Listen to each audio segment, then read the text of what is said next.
বেঁচে থাকা বিশাল বিলাসিতা, বেঁচে থাকা এমন বিলাসিতা, বেঁচে থাকা আল্লাহর এমন নিয়ামত যে মানুষ সুবহানাল্লাহ বললে আসমান আর জমিনের খালি জায়গাটা নেকিতে পরিপূর্ণ হয়। মানুষ আলহামদুলিল্লাহ বললে নেকির পাল্লা ভারী হয়ে যায়। বেঁচে থেকে মানুষ আল্লাহুম্মা সাল্লি আলা মুহাম্মাদ দুরূদ পড়লে 10টা নেকি হয়, 10টা গুনাহ ক্ষমা হয়, মর্যাদা বৃদ্ধি হয়, ওর প্রতি রহমত নাজিল হয় 10 বার। বেঁচে থাকলে ফজরের 2 রাকাত সুন্নত আদায় করলে দুনিয়াতে যা আছে এর চেয়ে বেশি কিছু পাওয়া যায়।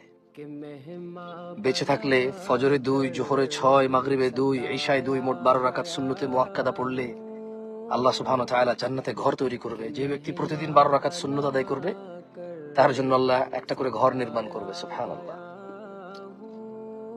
বেঁচে থাকলে সাদাকা করা যায়, বেঁচে থাকলে মানুষের উপকার করা যায়, বেঁচে থাকলে আল্লাহর প্রশংসা করা যায়, বেঁচে থাকলে লাউ বালাগাত যুনুবুকা আনানাস সামা, যদি মানুষের গুনাহ আসমানের মেঘমালা পর্যন্ত ছয়, সুম্মা ইস্তাগফারতানি, আল্লাহ বলছে তারপর যদি সে আমার কাছে মাপ চায়, গফারতু লাক, আমি তাকে ক্ষমা করব, ওয়ালা উবালি, কারো পরোয়া করব না।